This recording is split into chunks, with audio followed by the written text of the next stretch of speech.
intro really quick again because we have two segments now. We've got a part one and part two. Here's This is 2OF Entertainment.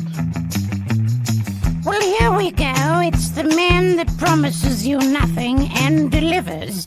It's the veritable man motor mouth. It's Road Woods who feels the need to call himself Robb Vega. It somehow makes him feel important. Anyway, do have a listen and try not to throw up. all right, kids, we're back. So Okay. So I don't know what happened there. We got kind of, I think we were getting, you almost feel like someone's listening and says, hang on, that's getting a bit too sensitive. yeah, well, they're gonna love this next part. So there you go. So this Now will we're be going to love part this next two. part. This will be part two. All So right. for the So people, all really right. quick, the people on the podcast that missed part one, you'll have to just catch that on YouTube, and the part two will be the longer version that will put out YouTube as well, Right. but it'll also be a I'll podcast. So summarize. this is the podcast one. If you missed part one, then you have to go watch it on YouTube. All right, go ahead. I'm sorry. All right, I'll catch up. So I was saying that you've got these guys in the White House and the whole group. They want to help all these white farmers, and ostensibly, and you've got a bunch of refugees, whatever you want to call them, migrants, whatever, that are there now, and very nobly they want to help them, and everybody's brought their receipts to that meeting at the White House. Okay, so their intention is to help these guys. That would be fair to say. They want to help them. They want to reach out to them. They want to make sure they're not, killed in this so-called genocide thing that they've heard. Would that be fair? Yeah, you with me? Yes, that would be fair. Good. So their intention is to help them. So what they do is they come to the White House, they sit down with the South African president, and they present their research, which can be pretty much debunked in seconds. Okay. So what you do is, we mentioned earlier in the other podcast, the broadcast, that there are in fact a lot of things that people need to be concerned about with respect to what is happening in South Africa. I mentioned some of the employment laws, the background, the murders, the rapes, all of this stuff. Big issues that affect everybody, by the way. So those need to be discussed. It would be great if someone was a voice for all of that. But anyway, this one thing has been picked on. Yes, people have been murdered, and yes, there have been white, and yes, there have been farmers. Okay, good. That's bad, by the way. Whether it's one person, everyone loves figures. They love figures. So whether it's one person or a million, does it matter? If it's your mother or father, it might as well be the whole world. Okay. So murder, bad. Farm, remote, dangerous. No argument there. But the way it's been, so they sit down, and then Trump presents this stuff that somebody has given to him, which, if it was evidence that had been researched, I would have supported that. The things that I mentioned, the employment equity laws, the rapes, the murders, the high crime rate, the high unemployment rate, and I'll get onto the things that I have big issues with regard to this government here. Big. Definitely. There's a lot that he could have attacked them on. Big time. That is the evidence is there. Plenty of it. But he picked on this. So what happens is he presented all this information, and I love reading comments, because on both sides, left and right, and I hear things like, oh, that photograph wasn't in South Africa, it was in Goma in the DRC. And then someone else says, no, that photograph was actually in Newcastle, KZN in South Africa. Both of those people are right, and both of those people are wrong. Let me explain. So the one still of the thing that he held up was all those people in those white coats helping people. Guys cross. You remember that? Remember that thing he held up? Right. That's from the DRC. There was a massive massacre there, women and children, whatever. I'm not going to get into what it was, why it happened. There's been a lot of stuff that's gone on there. Not going to comment. Why? Because I'm not in the DRC. I don't have all the facts. But that particular thing, whether it was a grab from a YouTube video, whether it was a photo, I don't care. It's not from South Africa. So that's from the DRC.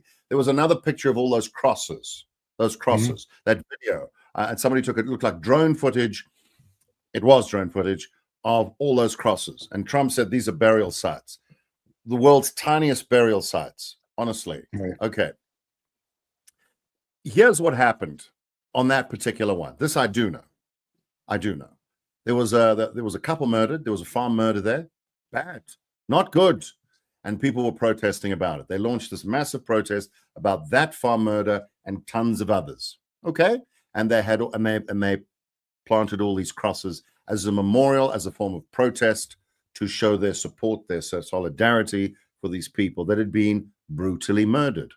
Okay, so the point is, people were killed, and there was a tribute being paid to them.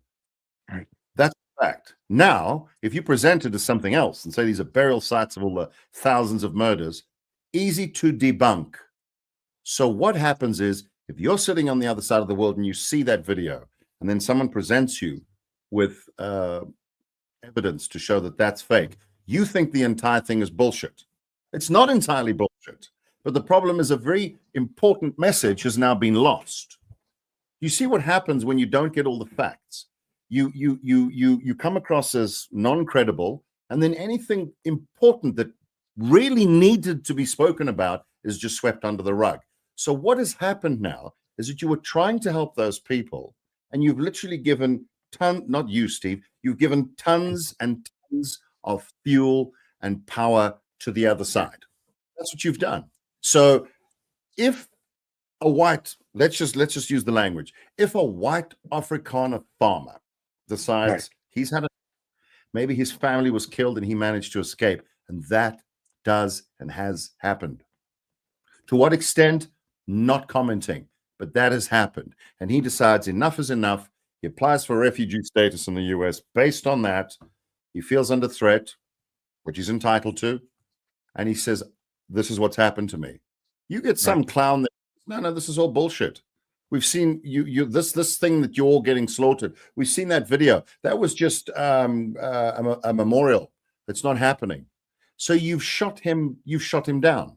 So anything that he might have been able to claim has now gone, because you've got clunk that sits there with smoke and mirrors, making an absolute ass of himself in front of the South African president, presenting evidence that is clearly bullshit. That evidence is bullshit, but it's still going on. There is still bad things going on. So you've undone your case entirely. That's what you've done. Yes, your base, your supporters got, we showed them. You've shown nothing. You've shown, why don't you get proper facts and actually nail? Then you could have nailed him. You could have nailed Ramaphosa easily. But why would you pick that? Why would you pick that? Because sensationalism is what we do. I didn't know any better. Sorry, if I didn't know any better, and I do know better, but if I didn't know any better, it's almost as if, I know this didn't happen, but it's almost as if Ramaphosa said, hey, Don, listen, I'm going to send you some fake bullshit. I want you to ambush me, and I want you to present it to me because it's bullshit, and then I'm going to look good. Job done. Okay. He couldn't have played more into his hands. Oh, I looked at some of the right-wing media. Yeah, he owned Ramaphosa. No, he fucking didn't. Grow up. He did not. He presented some fake bullshit to a visiting dignitary. He made a shit show, total disrespect for what the Oval Office is. I'm not even an American, and I was embarrassed for the whole thing. What is this? When do elderly men do shit like that? Get behind closed doors, have a civil conversation, pretend to like each other. It's called diplomacy. He manages to do it with Putin very well. Why can't he do it with Ramaphosa? Okay. Because Putin wouldn't put up with that crap. So and Zelensky and then he wouldn't put up with it. Yeah, Putin would never put up with that shit. He told Trump to go fuck himself. Yeah, Steve, the point I'm trying to make is that, and Ramaphosa said, I don't have a plane for you. My point is that if you really wanted to help, then help. Then get all the information, get involved. All you doing by presenting that bullshit is actually, if anything, you're endangering those people. You are. You absolutely are. You've done them a disservice. So you think you're helping, but you've completely screwed it up. So rather shut the fuck up or get all the facts. Now I want to just say something here.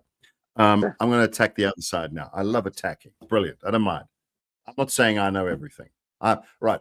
So just to step back, my feeling is in this life, whatever your religious or non-religious belief is, I think we can get to some agreement that perhaps part of our purpose in life is awareness. We grow up and we hopefully learn stuff. Okay, we learn stuff. We learn what makes us happy, how to treat other people. If we're a psychopath, that doesn't apply. But essentially, as human beings, and we chatted about the race thing. I don't really believe in it, but whatever. Tribal, it's good for politics. But as human beings, we as fathers, as members of the human race, one race, we hopefully, as we get older, we learn about other cultures. We don't have to accept them. We don't have to subscribe to them, but go, oh, that's a thing. Oh, look at that food. Oh, look at that person. What a nice beach. What a nice mountain. The world's amazing. Oh, there's a shit show here. There's good things here. It's called perspective. You start to get more perspective of what we really are and how fucking minuscule we are in the universe. I'm not even getting into religious beliefs. Not talking about that.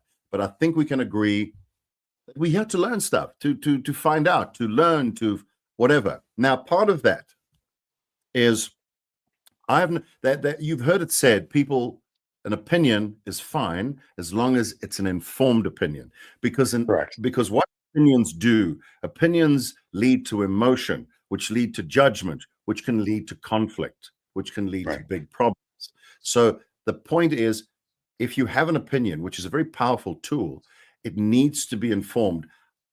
Otherwise, it's a dangerous thing. Now, let me talk about what happened in this country. So prior to 1994, we had a thing called apartheid, and no one that I in all the papers, by the way.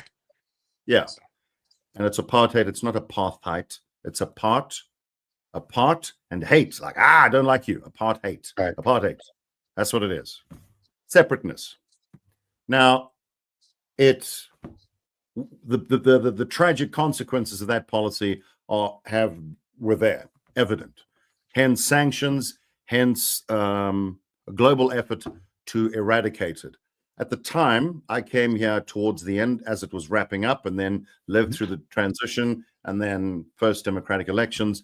And it was a pretty exciting time as the country changed, got over that, dispensed with that. But at no point, even I remember there was a state of emergency in 1986 when I was very young, but everybody thought, this is going. This apartheid thing is going. The kids, the people I was a part of, the younger generation were like, no. When these old fuckers are gone, goodbye.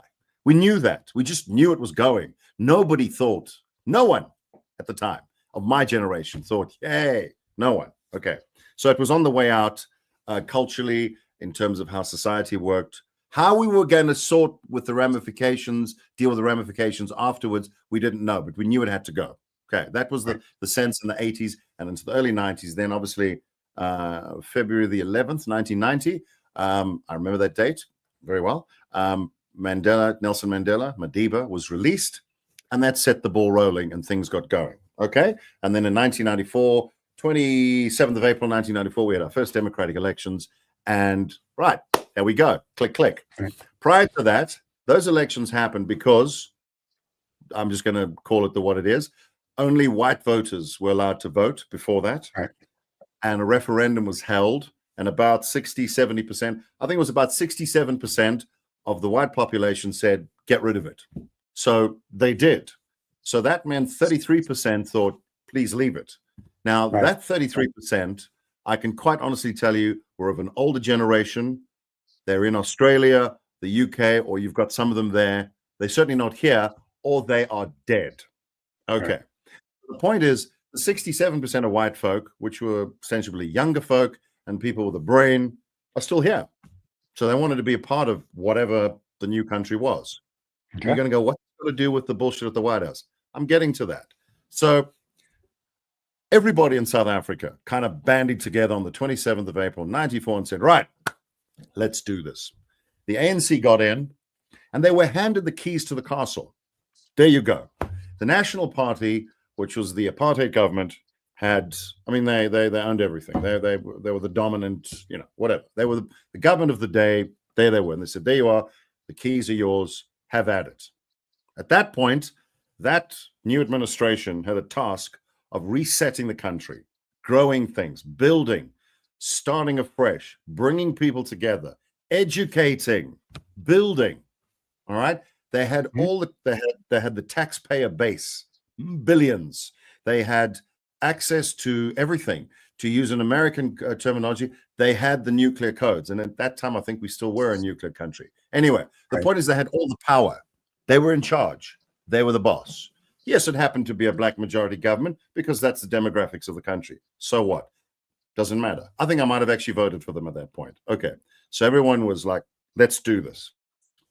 We're sick and tired of being isolated. Let's do this. Go. There you are. So, and the rest of the world were very happy. Oh, the Rainbow Nation, it's all gone well. There was no civil war, blah, blah, blah. What a miracle. And everything was great. And then a couple of things happened. The world disappeared. The global community went. They left. They left. And now you had a group of people. I don't give a shit about color. I've said that before. You had a group of people that had assumed office that had no background in government. No background in administration.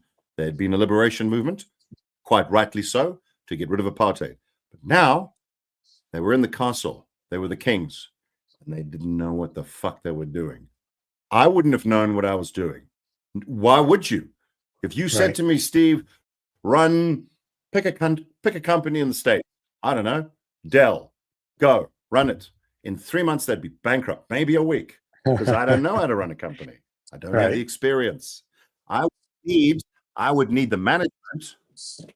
I would need, presumably they appointed me because I'm good looking, but they would need to stick around and say, this is how things are done. And I would need a lot of support. I would need a lot of support. So this government needed that support. It didn't get it, but they didn't think they needed it. They said, now is our time. So there was a bit of a revenge mentality there, which at the time I understood. I understood that. It was an oppressed majority. Now you're the kings. Good. But the point is they were in charge. These guys, these leaders were in charge. And they got into that office, and instead of doing the building thing, they had such an opportunity to grow, to build, to work. I mean, in 1995, the following year, okay, Madiba was still the president. Those first 4 years were kind of okay. I have to say there was some reconciliation that went on. Things opened up. Had the country transformed economically? No, not yet. Okay, but there was an opportunity to train, to improve education, extend opportunities to everybody, which is what they should have done. Anyway, so we even won the World Cup, the Rugby World Cup in '95, and it was a gorgeous moment in the country's history. Literally at that point, everyone went, you see, this color thing is bullshit. And it is bullshit, by the way. It is. I agree. And we're like, okay, cool, done. All right. We're gonna get together and we're gonna build something amazing. Look at this great country. And it is a fantastic country. It's beautiful. It's big. It's got, in my view, one of the best climates in the world. It's got platinum, gold, diamonds, everything. Space, a relatively small population for the size, beautiful coastline, everything, all the toys. So they had all the toys, the country, the people, the works, done. And within a couple of years, they expunged, is that the word? Expunged all the white management from a lot of the state companies, just got rid of them. Goodbye. No transition, no thought of a transition. Hey, John, stick around, stay in your office. We're going to put our guy next to you and you're going to teach him and you're going to stay. But we don't want your skill to leave. Your skill needs to stay, but it takes time to transfer that skills. And don't worry, John, we're not threatening the way you look because we want your kids to stay. We want you to be a part of what we're doing. Nope, that's not what they did. Within a short space of time, they created these laws that were politically expedient. I understand why they put them in, but it didn't change. It changed maybe 1 or 2 million people's lives. There are 60 million people in the country. So the majority of the black folk that they wanted to help, they said, fuck you, we've got the power now. We'll get our buddies in. And that's what they've done. If you look at South Africa today, none of that training was done. None of that building was done. Great. A lot of laws were passed, and a lot of our leaders are filthy rich. Ramaphosa is a billionaire. His brother-in-law is a billionaire.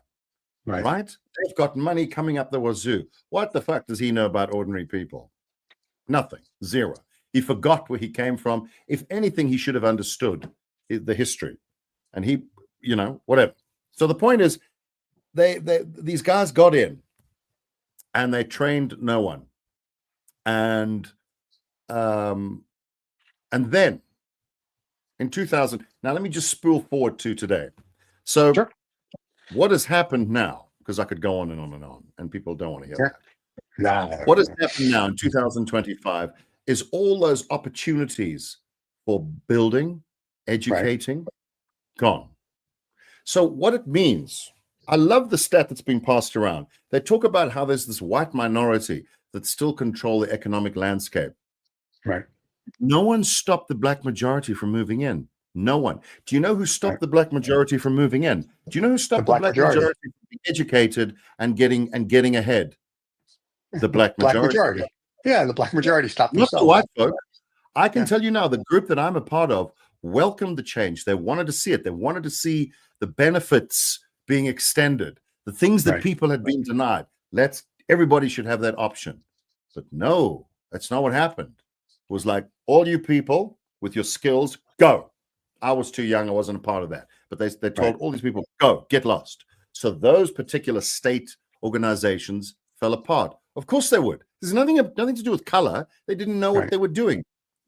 I wouldn't have known what I was doing. I would have bankrupted it probably quicker. So you've got all these state entities that are bankrupt, that are broken, that are finished. They could have created things with that. They could have created jobs. That could have extended opportunities to people, but it never happened. That was gone.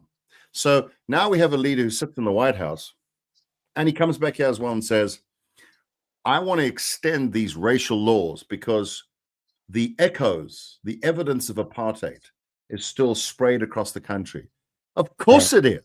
Of course the white minority still control the economic landscape, not because they stopped anyone, but the ANC and the government of the day did nothing to change any of it at all. Zero. They educated no one. You have massive rural black communities who, it's appalling the conditions they live in. And people say, oh, but what about the reparations? The ANC have controlled the tax base. The majority of taxpayers are probably white. So I give my taxes to the government. What do they do with it? Do they build schools? Do they train? I would have no problem if they took, even if they said, we're going to tax you 50%. We're going to take that money and we're going to help people. No problem. That's fine. Build schools, fix communities, extend opportunities, train people, do something.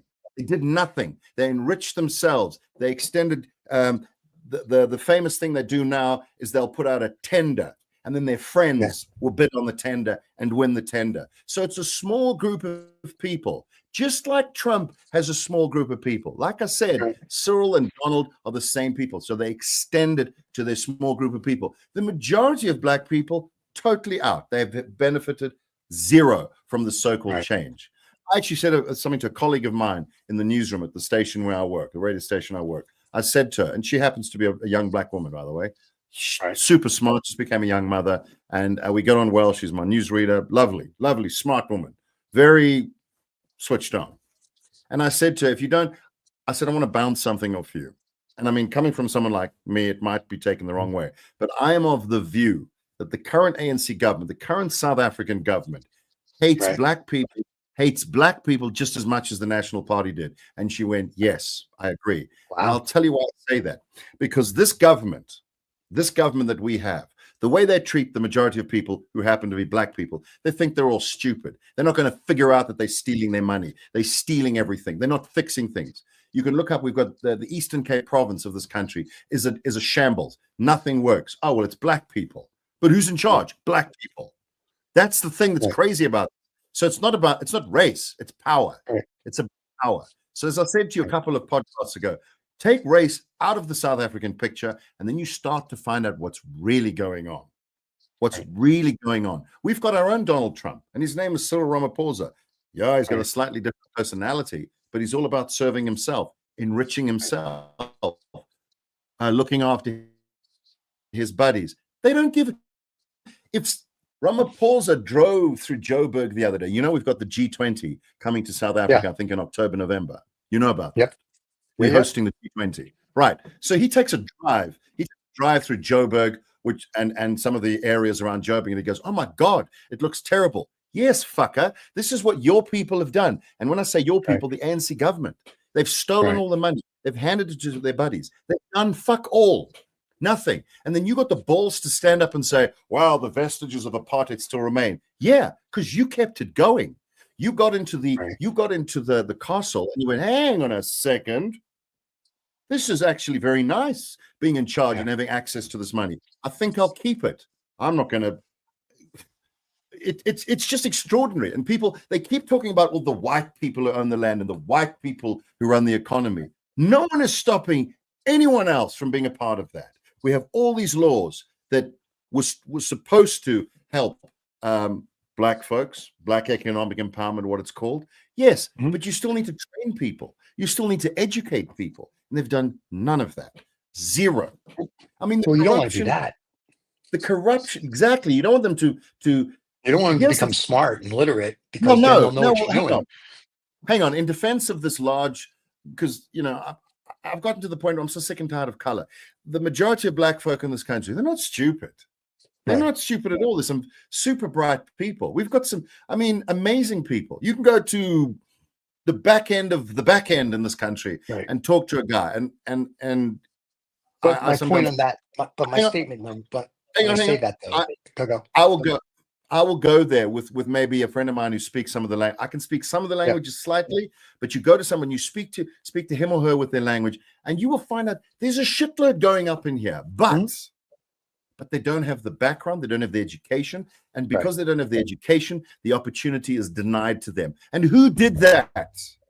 Who failed people? They have been the boss. And for you to be running a company for 31 years and then turn around and say, oh, it's the previous boss's fault. Fuck you and the horse you rode in on. You have been in charge. You have controlled the purse strings for 3 decades.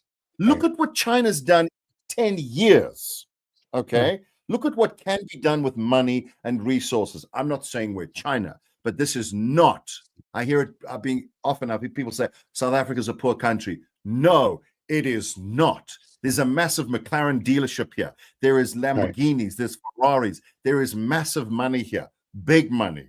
But it will not share itself with a government or an authority that just wants to take from it. So if you're a particularly wealthy investor and you want to come here, right? And you have to part with all kinds of, we want 30%. Why? Why must I give your country and your people 30% of my company? I will be coming to your country. I'll be investing and do what you want. We'll create jobs together. We'll employ South Africans. We'll do whatever. But my shares, fuck you. Those are mine. Okay? It's my company. And we went through that. You know that. We went through that 2 or 3 years ago in your country when we came.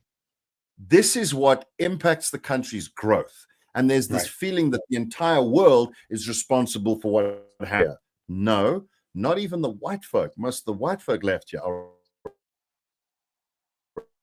he got cut off again. The South African government doesn't love him. Responsible. You are. You're responsible. If you're in charge. Oh, are we back? Good. Okay, they're not loving what we're saying. We're 50-50. We're 50-50 that's the on thing. the back. That's the thing that's really so. Okay, so I've nailed both sides. So the point of what else do I want to say to you? So this is what I want to say. I see on all these forums, people say, "Oh, I'm a white South African, and yes, genocide's taking place." Or another one, "Oh, I'm a white South African, no genocide's taking place." So if you're not from here, if you're not from South Africa, and you're looking at this going, "What the fuck is going on?" Allow me to explain. It is my lived experience, and I've been here quite a long time. I've spent the majority of my life here. And here's what I would say to you. People get murdered on farms. They get murdered in cities. They get murdered in townships, which is like squatter camps, whatever. There are a lot of black people that get affected by crime, more than white people, because of the demographics. Okay. But on the farm murder thing, because everybody's camped out on that, I watch these right-wing podcasts where suddenly a guy from Nashville knows everything about South Africa. It's fucking extraordinary what he knows. I'm amazed. I mean, his knowledge blows me away. But this is my lived experience. I've lived here. I know a lot of farmers, a lot of people, black, white, colored, Indian. By the way, colored in this country is okay. It's not the colored like it is in America. It actually is a group of people who call themselves colored, not American colored, South African colored. Gotcha. The full title is a Cape colored. Okay, whatever, or just colored. And if that's what they want to call themselves, then who am I to fucking argue? Okay, right. So I've known a lot of people, and I've experienced not too much crime myself, but I've seen the effects of it. I know of people who've been murdered on farms in cities. I've seen it. I've not seen it. I've spoken to families that have lived it. So the farm murder thing is bad. Farms are remote. They are dangerous. They are vulnerable. Now, is it a black-white thing? No. And I'll tell you why it isn't. Because on most farms, you'll have a farmer. Let's just say he's white. Most of the farmers are white. There are black farmers. Let's say the farmer's white. Let's go down that lane. So he's a white farmer. Okay. And let's just say he happens to be Afrikaans. Whatever. Let's just drill down on that stereotype and that thing, because everybody seems to talk about that. All right, let's say that's who he is. And he managed, and in fact, I know one guy who escaped from a farm. His entire family was wiped out. Bad. Oh, surely then are you not saying that farmers are getting murdered? Yeah, they are getting murdered, along with everybody else, along with all the workers. And why did they get murdered?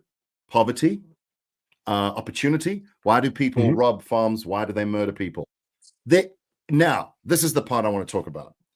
But there is an element, and this is true. There are a lot of, I would hardly call it a majority. There is a minority, just like there are a minority of white people, there's a minority of black people who are angry at white people. They are very, absolutely. That thing that Donald played in the White House, kill the boer, not good. I agree. I'm not a fan of that song. I don't think it's relevant for 2025. I don't think it's relevant to 2025, and it should not be sung. So they'll say things to you like, oh, it's a struggle song. All right. Yeah. If I was 65 years old and I was part of the struggle and I was a black guy, fair play. But what if I'm 30? If I'm 30 years old and I'm singing that song, I have never known apartheid, ever. I didn't grow up in apartheid. So what am I struggling against? So the words of that song are pretty literal as far as I'm concerned. And I've been told by various leaders that white people own all this land and they own all, they're a big part of the economy, both of which are actually true. But the reasons are not what you think they are. Okay. So now I need someone to blame, and I've been given someone to blame. So here I am, I've got no money, it's the middle of the night, and there's a farmer, he's white, and he's got money, let me kill him. Sure, it does happen. But who spurred me on to do that? Where did I get that information from? Who told me to do that? Why am I in that situation? Why am I economically disadvantaged? Who has taken away my growth opportunities? Who's done that? Who has chased away investment? Who has chased away talent that could have built companies that would have created growth? Who the fuck has done that? And I can tell you now, it's not people who look like me in this country in 2025. And even if every single one of us wanted to do something, we're such a minority in the country, it wouldn't have any effect. Done, finished. And I want to say one final thing, and then you can respond. I often hear people in this country, they talk about the party I happen to support, which is not perfect, but it is the opposition party.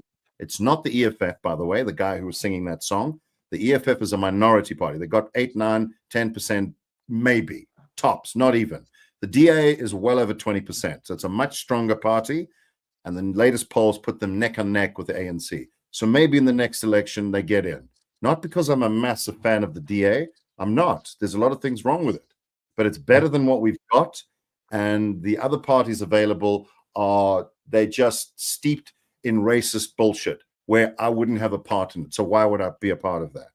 So I hear people saying, oh, the DA is a white party. Okay, I just want to set the record straight on that.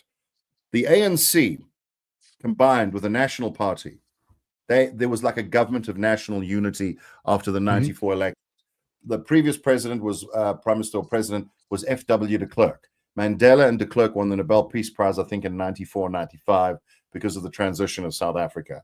It was a thing. It was a big deal. But both of them won a Nobel Prize, and the world was like, "Oh my God, this is amazing." So for a while, he joined and Nelson Mandela didn't have to do this, but as a gesture of reconciliation, he reached out unbelievably to the former apartheid party of de Klerk and said, "Come join the government of national unity as a minority player." Brilliant. Right. Okay, absolutely brilliant. But then after that, the parties combined. So the ANC basically absorbed, to some extent, the National Party, the White Party. The DA came from the Progressive Federal Party, which was an anti-apartheid party. They were very anti the National Party, and they later became the Democratic Party and then became the Democratic Alliance. Other parties joined them. So what I'm trying to say is if anybody's a white party, it's the ANC, which they're not. The DA is not a white party, but it has people of all kinds of colors. I mean, we've got a mayor down the road. His name is Solium Samanga, and he is very definitely the color of my glasses case. A super smart man, right? But he's definitely not white. And they keep talking about how the DA is going to bring back apartheid. Well, that's bullshit. Because the guy who's the leader of the DA right now, not my first choice, by the way, John Steenhuisen. I personally think he's an idiot as well. But, politicians, they're a better, but that's not the point. But there he is. He's 48 years old. John Steenhuisen is 48 years old, which means he was like 16 when apartheid changed. So we had nothing to do with it. Why would he bring back apartheid? In fact, he was part of our generation, which hated the thing. Let's get rid of it. No one's going back there. But this is what they say to people. They say, these white guys own everything. They own the land. They want to bring apartheid back. And that's all bullshit because they're trying to distract you from the fact that they've done nothing. So what I'm trying to say is that if this element in the US wanted to help others, they would make sure that if they presented facts in the White House, which was on a global stage, they would be accurate. There's plenty that Trump could have attacked Ramaphosa on. White genocidal farm murders with fake white crosses, that wasn't it. And that's the problem. So the message that we wanted to get out has been upended by that bullshit that Trump pulled in the White House. Bullshit. Because it was bullshit. It was total bullshit. And now, on the other side of the couch, you saw Ramaphosa looking smug because you knew it was bullshit. So he didn't have anything to worry about. So he's fun. So you've actually made him look stronger. You've actually made him look good. Personality aside, because Ramaphosa is quite a reserved, I'll give him that. He's a good negotiator. He's very reserved. He's a very, he talks very calmly, Mr. President. He's very calm. He's relaxed. He looks presidential. I'll give him that. He's not an idiot. Okay. I question his motives and his knowledge of what's. I mean, he's not a young man. He's about 73 years old. He's he's a little out of it, and he's got more money than whatever. There's another guy in this country. His name is Vuzi. I can't think of what his surname is. He happens to be a young black guy who's done really well. An investor, an entrepreneur, brilliant guy. He calls this ANC government out on everything, and they don't like it. Like one of our own calling us out. Well, that's the point of free speech. That's the point of free speech. And he's a smart guy. I mean, when I grow up, I want to be like a quarter of him. He's amazing. Brilliantly smart guy. Vuzi. What part of you do you want to be a quarter of? No, never mind. Go ahead. So. Don't go there. Don't. Can we just keep it above the belt now? Above the belt? Yes. Okay. But here's what he said. He said, this is from him now. He said, if Ramaphosa was a genuine billionaire, because Ramaphosa was gifted a lot of things by essentially wealthy white folk from beforehand. Oh, I guess I wanted to give him they wanted a stake in the new government. That's what people do. I mean, it's like if you're wealthy, you buy a piece of the government, like Zuckerberg has done. You want a piece of the government. Yeah. So that's like Elon Musk. I get it. Yeah, we got it. I get it. I don't disagree. I don't disagree with it. Actually, if I had Right. billions and I wanted to have my say, I would buy a piece of the government too. What did Musk? $270 million, which is nothing to him, right? So that's fine. He could do that. But so that's how Ramaphosa got in, and that's fine. Okay, good. That's okay. I don't have a problem with that. I would have taken the money too, for doing nothing. But he said, if Ramaphosa was a genuine businessman, if he was a genuine billionaire, he would have grown. He would have grown that. He would have grown that. He would have lost a bit of it, grown it. There would have been a cyclical growth, right? He would have moved up though. One thing I do know about creation, there's dips and ebbs, but if you know what you're doing, you go up, you grow, right? Ebbs and flows. That's what wealth does. It ebbs and flows. Stock market crashes notwithstanding, you tend to go up, and that's good. He's done nothing. He's literally sat there and ebbed down, and there's been no excitement, no action really on his level of wealth. So Vuzi would tell you he's a billionaire in terms of what he has, not what he is. There's a difference, and that's quite telling. So you've got these guys. The reason I say that is a proper billionaire, a man who understands money, how it's made. And I'm not saying I do, how it's made, how to lose it, how to grow it, what it does, what money can do. Right. He would. Well, first of all, he probably wouldn't be some smart people, but he would understand why South Africa is in the situation it is, and he would stop using race baiting bullshit to explain the failures. It's got nothing to do with race. It never has. It's never had anything to do with race from 1994. They've had the keys. They could have built something. They have not, and they need someone to blame. And there we go. And the opportunity was lost because we finally had a voice in the White House. And instead of it being an accurate voice, it was a bullshit voice. So now, quite rightly, you've got folks certainly from across the US and Europe going, so they jump on either side. They don't have all the facts. That's actually not true. They don't care. They take a position. They take a position that is on. Well, no one sits in the middle. I guarantee. No, but my point is that the American public doesn't care. If you ask anybody in the American general populace what's going on in South Africa, they're going to be, first of all, they don't know where South Africa is. They'll probably think it's in Europe. The name doesn't give it away. And most of the people don't have a clue. So, most of the people see like whatever. But the point is, Steve, why would that's not really true. There's no need for them. No, that's not true. I follow everything because I like that. But you have to follow what's going on globally because that's what's going to tell you what's going to happen economically and everything else on the planet. So most people don't. So most people don't listen to someone who says, "Oh, here's what's really going on," or read the articles. So when and most people back in the day when the president said X, they went, "Oh, the president." Now when he says it, it's all a joke. The problem is it's kind of like his apprenticeship program. You had Zelensky, you had the Canada. So everybody sits there, lets Trump go on, and then you can just see they don't care. The reason, to go back to your other point, the reason that he would never do that to Putin is Putin would tell him to shut the fuck up. So Zelensky's hand in hat trying to get weapons to keep his country alive. Your president doesn't give a rat's fucking ass what happens. The Canadian guy was very nice. He wanted to tell Trump to go fuck himself, and he didn't. And that's fine. But until you get a strong man in the White House, I don't mean on our side, I mean a visitor, and Trump goes off on a tangent, and you're going to finally, some world leaders are just going to pretty much have enough and go, you know what? You're full of shit. Fuck you, and just leave. And that's it. But none of them have the balls for some reason because we're nothing. I mean, like this tariff stuff, everything we're doing is screwing up everything. China is who they're all bowing down to now. We've lost that. So Americans, you hear the South African thing, they're like, yeah, great, they're killing each other. Great. Oh, great. We're going to get 10,000 of them. Do they have money? Cool. Boom. We got Elon. I mean, he came illegally, but we got Elon, and they're all going to be like Elon. All right, great.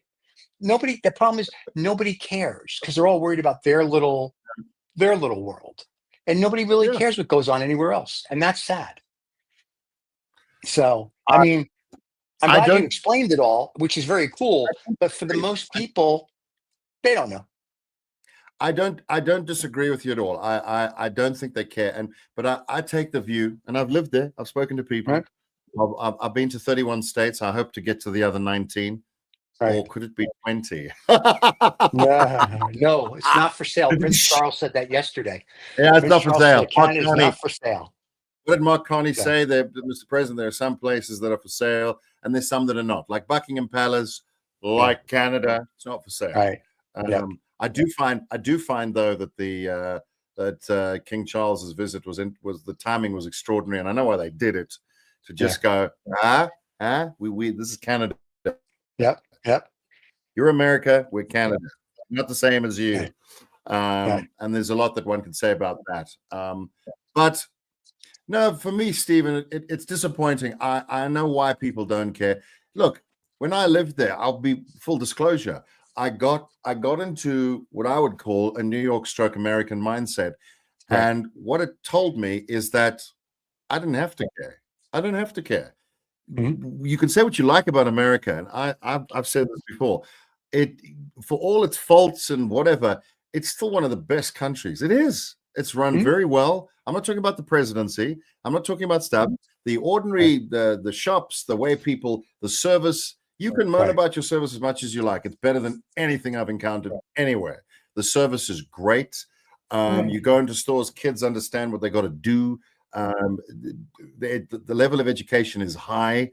There is a confidence, sometimes not deserved, but there's a confidence in a lot of people, which can be a good thing, but it can also be a bad thing when you really don't know what the fuck you're talking about, but you still think you do. But that's not representative of many people that I visited. I found New York to be it was like a utopia for me. Was it perfect? Fuck no. But it was so real. It's one of the most real places I've ever been. A bit like this place, actually. There's a reality between the two countries that's shared. I know they're different, but on some levels they're not. That's because in New York we just speak our mind. I like to think that New Yorkers, if they don't give a shit, they'll go, I don't give a shit. We do. They won't play a game that they think is bullshit. If the guy says, if you say to a guy, what do you think of the Middle East? And he says, I don't fucking know. Where's the Middle East? Fuck you. Give me my coffee. He doesn't care. He's not going to pretend that he's something he's not. And that's, I'm not saying all New Yorkers, but certainly that was my experience. People don't have time for that. There's money to be made. There's stuff to be done. There's reality to be lived. They don't give a, it's not that they don't give a shit. It's that if I'm going to do something, I'll do it. If I'm not going to do it, I fucking won't do it. And that's it. Done. And to your point, though, most New Yorkers, if it's important to me, I'll find out. If it's not, I won't. But most New Yorkers are tied globally, so we actually do worry about the world. Like I said, when we were trying to do business in your country, and you know that story, we were like, bullshit. So I kind of try to keep my fingers in every pot around the globe. I may not know everything, but enough that if someone says, hey, there's something going on here we should look at least I'm like, oh, okay, I know that region. I know this. That's what's going on there. We need to look into it more or not. So I try to do that. So, but most Americans don't because they're worried about like, you know, Johnny's got to go to school. How they're going to feed the kids. So that's not their thing. And that's totally fine. But that's what I'm saying. So when they make these statements in the White House, other than people going, oh my God, that's terrible. Oh, what's for dinner? That's it. I mean, so I'm just saying, and it doesn't do anything. I mean, Trump's trying to come across as I'm not sure what, and your guy is just going, this is awesome. So nobody's really, it's like you're going to the White House to be, you know, it's like he's like Don Rickles. He's like, but Don Rickles was actually funny. He's like Don Rickles. He's just like trying to like he's like belittling you and you can't say anything because he's the president. But but you notice he won't do that to Putin or Xi or like guys that like wouldn't put up with it. Because he knows if he did that to them, they would say something in the White House, or as they did when they said we're talking to China on the tariffs. China's like, no, you're not. We're not talking to you about anything. So they'll call them out. So they can only do what they can do. So I would love it if Putin was in the White House in that chair and Don like pulled out all these videos of Ukraine and stuff. I would. He won't do that. Oh my God. No, I won't. But can you imagine if he did? What Putin would do? Funny. Putin would leave. He would. He would just get up and walk out. He'd say, "Well, Yeah. this is not what."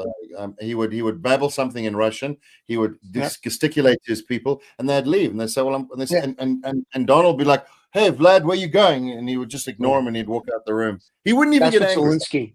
He wouldn't. That's what He wouldn't Zelensky even get angry. done.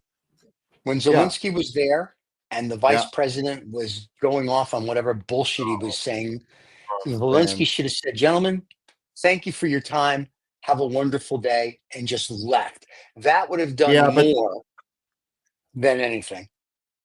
But I understood why he didn't, because he's in a tough situation. The man is in the middle of a war, and he knows it's not about him. He's trying to I admire his patience. Look, you can argue with his method, whatever, but I mean, they'd say, "Why did you wear a suit?" Because he's in a war. Yeah. And the optics in his country is important, not in the US. That's what looks more important. Not going to get into that, but why? Because I don't know. All I know about Ukraine is media and YouTube and whatever. So I know for a fact, and given my experience with the way the media has covered South Africa, that tells me, okay, so really no one knows what the fuck they're talking about. That's the truth. Unless you're there. Like I said, Boots it's on the the ground. meal. The meal is the bullshit, and the salt and pepper is probably the facts. There are so few facts. Now, if this situation and the way it's been reported is anything to go by, then I'm thinking, well, then I don't actually know what's going on in Ukraine or Gaza or anywhere else. Not really. Yeah. There's too many other interests involved. Too many biases. There's too much. It may be true. It may be not. I have no way of knowing. But I can tell you, as someone who's living in a flavor of the month news story right now in the US, I can tell you right now, 85%, possibly 90% of what I've seen reported is utter horseshit. It's the biggest lot of bullshit I've ever heard, and it's very disingenuous to the message that actually needs to go out. But then, like you said, people don't give a fuck, and I go, okay, they don't give a fuck. Let's stop talking. Let's stop worrying, which is sad because. There are, like I mentioned to you in the other podcast or this one, no, the previous one, on my show today was a woman was sentenced to life for trafficking her own daughter, and she won't tell people what happened to her or anything, and it's a terrible thing. But that's not uncommon here. There's a lot of that stuff going on, and it's going on around the world, and that's the kind of things. There are bad things in the world. There are bad things here, but when you take one thing and you twist it into some politically weaponized agenda bullshit talking point, then you look like an ass, and then everything you say gets discredited, even though it might be valid. And that's the problem I had with that. He was talking the biggest lot of shit. 5 minutes, and you can tell, what's all these fuck death. What the fuck is that? What is it's insulting. Can you imagine if I came to the White House and came up with some bullshit story about Vietnam or the Gulf War and how America was killing people? Death. They'd fucking throw me out in my ear. Rightly so. No, it depends what Gulf. If it's the Gulf of America, they would applaud you. Just so you're how disrespectful. We want you to respect us, but we're not going to respect you. Fuck that. And this is the problem. And the thing is, Stephen, I don't think this. My lived experience. Let me say my lived experience, because people say, how do you know? Okay, my lived experience. The several years I was there, the states I went to, I think I got some idea of what America's about. I will say this to you, though. The more I traveled, the more people I met in different states, I started to realize I knew more and more about less and less, or was it less and less about more and more. So by the time I left the US, I went, fuck it, I know nothing. I know nothing. It's such a varied country. When I arrived in the US, I thought, yeah, I know what it is. I can do the accent. I know the people. Yeah, I got this. I know the history. I know how the Constitution was formed. I know how the states got their shapes. Well, I watched that show. I've got it all figured out. And the more I traveled throughout the country, I went, this is like South Africa, a bigger version. But the more I travel, I go, wow, there's no such thing as an American. There's so many different shapes, sizes, colors, cultures, food, weather. It's an impossible thing to identify. An American. What the fuck is that? What is an American? Values, culture, religion, point of view, political. There isn't one. It's not homogenous. And that's great, by the way. That's great. Mm-hmm. But I wouldn't presume to go on some podcast and lecture people about what their country is and what's going on in it, which is exactly what Trump was doing with Ramaphosa and making him look so good, which fucked the whole point of it up. That's the problem. Yeah. And welcome to America, now, a great country. And now you've got a bunch of, and I'm just going to say it, you got your left-wing, your right-wing media, all fighting with each other for the crown. What do they say? They've got 2 brain cells and they're fighting for 3rd place. It's it's just, what was the insult? I'd love to deliver this to somebody, one of these idiots that come on the podcast and we know everything about South Africa. Oh yeah, and I go, you've never been here. Well, how the fuck would you know? And by the way, I am jealous of people who don't know you. Listen, any of those idiots can come on here and debate you. It'll be fun. So, but no, absolutely. But listen, let me be clear. I will debate what's happening here. I'm not going to debate what's going on in the US. I wouldn't even presume to. I've got a smattering of facts. I've got a smattering of experience. Do I have an opinion? I try not to, because I'll tell you, as I said to you, opinions are problematic if you don't have all the facts, because they lead to judgment, they lead to opinion, they lead to judgment. Oh, the president and president. Yeah. Okay. Yeah. I just wish he would. You know what the crazy thing for me about Trump is, and I can't believe I'm saying this. There are things about him that I agree with. Yeah. There are things about him that I agree with. We agree with it. Yeah. There are things that I go, absolutely, Don, good stuff. I like the fact that you're accessible to people. I don't think Biden should have been nominated again. Blah, blah, blah, blah, blah. And so we can go on. There are things about him. I like the fact that Bill Maher went there and he seemed to be civil to him. And I'm going, why the fuck can't you be like that normally? But again, I wasn't in the dining room when Bill spoke to him, so I don't know what exactly was said. But the point is, you get this feeling. You get this feeling that it's almost like he's bipolar. So he'll be having a nice conversation, like him and President Ramaphosa having a nice conversation. And then he goes, yeah, fuck it. Let's turn off the lights. I'm going to show you some shit. And then the whole conversation got weird. And Donald got all worked up. And I'm going, who the fuck are you arguing with? Mm-hmm. This guy sitting next to you, the president from South Africa, hasn't like taken you on at all. But you're getting on your tangent. Look at that. Mm-hmm. He hasn't said anything. He's quietly disagreeing with you. And where is this, Mr. President? I'm not sure where this is. He was calm and relaxed. He looked, in my view, very calm. I'm like, who are you fighting with? What are you arguing with? And I almost think there's almost like I don't know, maybe he is bipolar. I'm not sure. Or maybe he's bi. I don't know. I mean, it could go either way. If you can have, if you can get a guy like, and I use Bill Maher as an example, because again, some things I like about him, some things I don't. Like most people, we don't like everything about everybody. I don't even like everything about my fucking self. So I can see that. I got a list. So, Correct. So he says he goes to the White House, he has a dinner there, and he reports back and he says, the guy was really nice. And I didn't feel threatened. I'm going, I'm sorry, who are we talking about? Well, that's pleasant. But then you get this guy goes to rallies and just blah, blah, blah, blah. Can't we just have a nice, calm, older man who comes across as presidential and has a team to handle? He shouldn't have been handling those things that he was handling with Ramaphosa. Hi, Mr. President. It's love to have you. I know you've got some issues in your country. We're going to discuss those. My senior advisor tells me that you have there are some political issues. Ladies and gentlemen, we're going to discuss this in private. We're going to senior discuss advisor. Trade. I don't know. He's got no adults in the room. What advisor? He's got Marco Rubio. He's got the vice president. He got nobody with an IQ point there. So he has no advisors. It's just whatever. It's like the emperor's new clothes. Please. I don't know. It's I will say it's child. I will say the final thing, which is interesting, as I was finishing my show and driving home to come and do this. We're running reports. You probably know this, but we're running reports in our station that the judges, international relations judges or whatever, in the judiciary in the US have blocked Trump's effort to instill tariffs. And then, of course, the White House is biting back. And I will say this, my scant knowledge of how the U.S. government, the way it all works, is the three branches of government.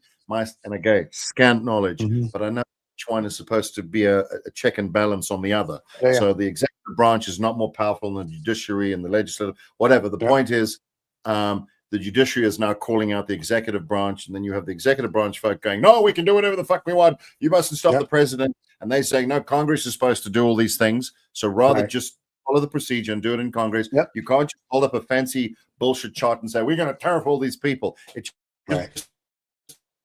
doesn't work like that. You're fucking on a stroke president. That's not how it works. How do we know that? It's literally in the Constitution. There, it's law. It's our law. Okay, the law. You know the law, the thing that you swore to uphold. And I just go, when did America get a king? Looks like you've got a king, not a president. Anyway. Well, here's the funny part about it. The little blonde chick that we got from North Korea, that's his press spokesperson. She the other day, a reporter asked her a question. She goes, we're the executive branch. And I know. And she goes, and the executive branch can do what it wants. I'm thinking, no, it can't. We have a thing called the Constitution. We're not a monarchy. And so, no, that's technically wrong. And the reporter's question was good, and you blew her off. Like I said, at some point, there's going to have to be a reckoning. And however it comes, these people, either Trump is going to stay in power until he's 100 and then dies, and he'll go to one of his kids. Hopefully it goes to the blonde chick, because the rest of them are idiots. And there'll be no reckoning. Or the Democrats will come and win in 2008, and then we'll have a civil war because the Republicans won't want to give up power. But at some point, there's probably going to be a reckoning, and it won't be good, because down the road, people are going to look at these people like they're going to look at them as like the 1930s people going, you're fucking idiots. Like, you're just stupid.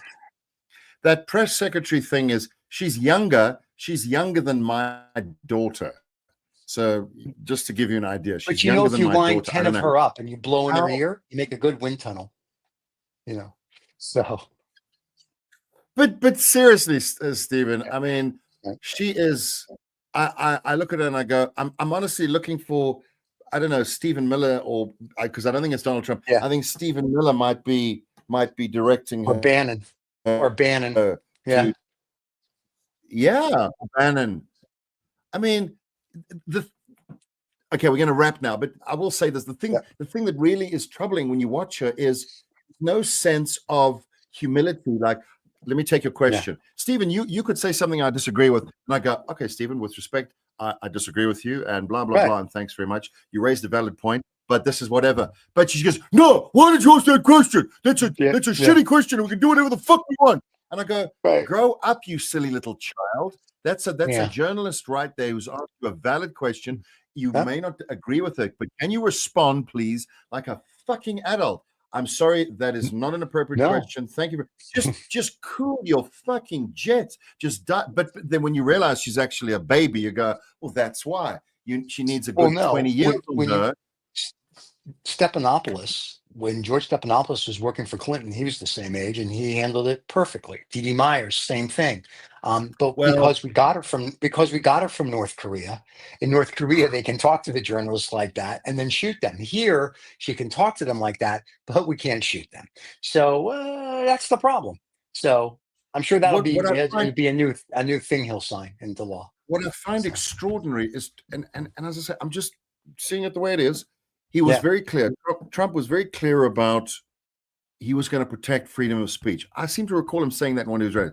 We're going to have freedom of speech. That's very important. It's I think it's the first thing in the fucking Constitution. Freedom of speech. Now he wants to limit it. Yeah. And anytime anybody says something he disagrees with, he goes, "That you're a shitty reporter. You're a loser. That's a shitty question." Can you just fucking grow up and say, "I disagree with you. Thank you." Or if you've got nothing nice to say, "I'm not prepared to answer that at this time. Thank you. Next question." I'm sorry. That would mean we have an adult in the Oval Office. We don't have that. So no. But that's cute that you think that. That's nice. Stephen, he can say the same thing without being a shit about it or being a child. This is what a teenager says. "Oh, some very bad things are happening in Ukraine, and I'm not happy with Putin, and I'm going to write him a strong letter." But what's he going to do in 2 weeks? An adult would talk like, "Hey, that's a great question. Let me get back to you," or this or that. When you're Yes. 5, you're throwing a tantrum, which his whole administration does, and that's a different story. So when you throw your tantrums, this is what you get. You get the blonde chick from North Korea. You got the president, like we both said. A lot of what he does, we agree with. Not the way he does it. A lot of what he says is just sort of like, dude, don't speak. JD Vance, for his birthday, we bought him a 2OF. We're sending him a new couch. And Marco Rubio and the rest of these guys are just like useless as tits on a bull. So there you go. That's all I can say. Useless as tits on a bull. I love that. There you go. And with that, we should end the show. It's just so unnecessary. I know. End the show. That's it. That's in there. Before we're going another 6-hour run. People, are we back next Wednesday? We're back next Wednesday. We will be here with Mr. Robb Vega, and we will come up with another topic that will get him going for 5 or 6 hours. And we will see you all then. Cheers, everybody. Resident's calling me. Thank you so much for listening to this Rolled Woods Robb Vega, whatever the hell he wants to call himself, fellow. You know, this podcast thing, it makes him feel very important, and he's a difficult fellow as it is to deal with. So thank you so much for putting up with him, and do take care.